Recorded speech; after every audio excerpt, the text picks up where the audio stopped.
bienvenue dans cette review de Bleach épisode 15.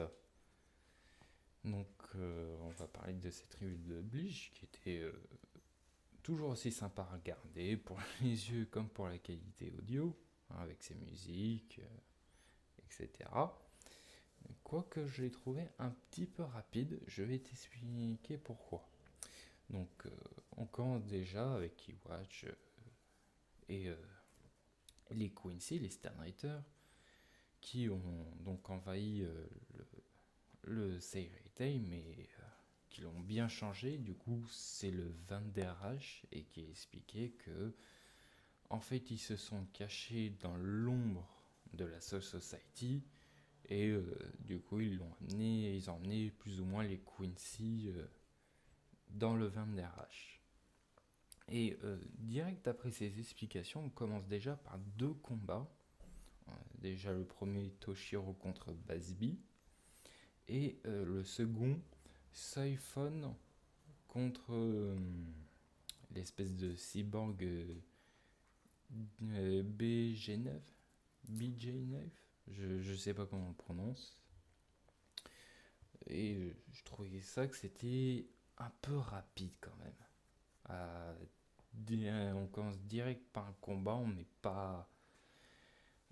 pas le temps de mettre des bases. Et au fur et à mesure du combat qu'on voit, on voit que les Quincy sont toujours quand même assez supérieurs, hein, parce que leur Bankai faisait plus ou moins toute leur puissance au capitaine, hein, même si bon, Siphon arrive avec une version évoluée du Shunko, je crois, c'est ça le nom, ouais, du Shunko, mais ils se font quand même pas mal rétamer.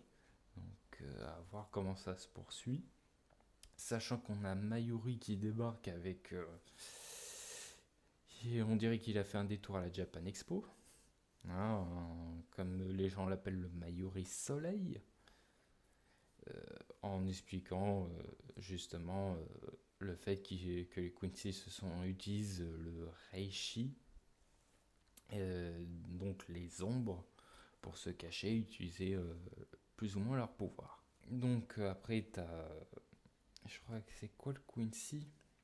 C'est Askin qui justement fait face à Mayuri, mais qui ne décide de pas combattre et d'abandonner.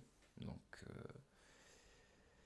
ça veut dire que quand même certains capitaines vont être quand même tenaces, notamment Mayuri.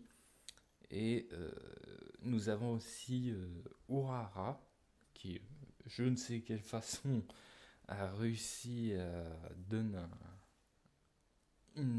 un genre de message et qui dit que, comme quoi, il a trouvé un moyen de récupérer les bancailles des capitaines qui ont été volés. Donc, à voir comment ils vont faire.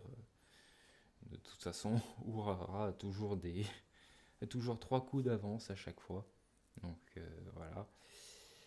Et sinon, à la fin, on apprend que Ichigo poursuit toujours son espèce d'entraînement que Ichibei a fait pour surpasser la condition de Shinigami.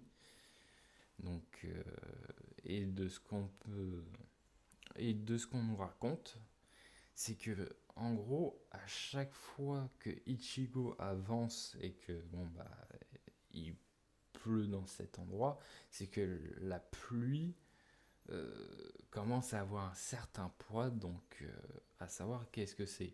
Moi, je pense que ça serait plutôt le poids de tout ce qui a traversé, hein, depuis le début, hein, où il a été Shinigami jusqu'à aujourd'hui, de tous les poids et responsabilités qu'il a.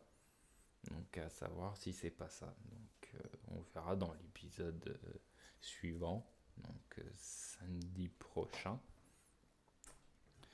Donc sur ce, profitez bien de l'épisode, allez le regarder, il est toujours aussi bien. Et le prochain épisode sera certainement consacré à Bambietta, hein, notamment avec son poème. Donc à voir. Sur ce, bon épisode.